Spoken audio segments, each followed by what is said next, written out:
Serangan Amerika Serikat ke Venezuela pada Sabtu, 3 Januari 2026, mengulang kejadian campur tangan pemerintahan Presiden Donald Trump ke urusan negara lain. Sebelumnya, Trump memerintahkan pengeboman fasilitas nuklir Iran pada Juni 2025 untuk membantu sekutunya, Israel. Kedua kejadian itu bahkan bukan hal asing bagi Trump, yang memang terkenal sering cawe-cawe kepentingan mancanegara. Di pemilu Honduras, misalnya, Presiden ke-47 AS itu secara terang-terangan mendukung kandidat dari kubu konservatif kanan, Nasri Asfura. Ia pun mengancam Honduras akan mendapat konsekuensi serius jika otoritas pemilu terbukti menguntungkan lawan Asfura. Padahal, Honduras adalah negara kecil yang secara geopolitik relatif tidak signifikan bagi negeri Paman Sam. Menurut Catherine Claver Ashbrook, pakar transatlantik dari Yayasan Bertelsmann Stiftung, Trump melihat posisinya sebagai orang nomor satu di Gedung Putih secara imperial.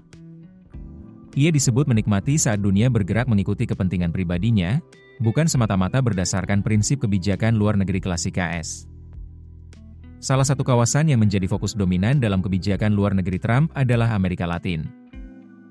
Politisi Partai Republik itu disebut kerap menggunakan pendekatan tekanan militer dan diplomasi koersif di wilayah tersebut.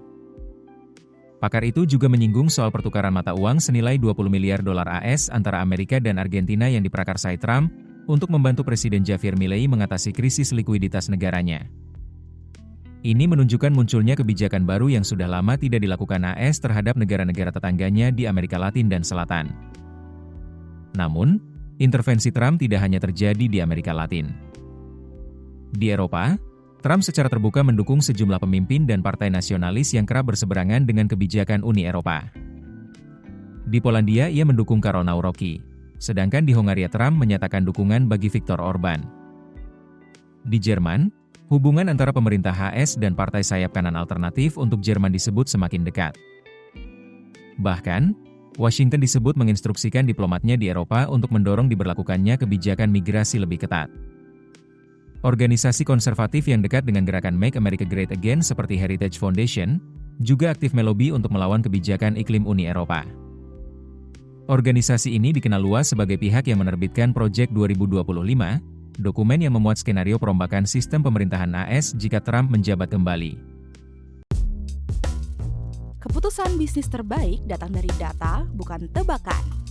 Mudah berlangganan Business Insight dengan subscribe with Google.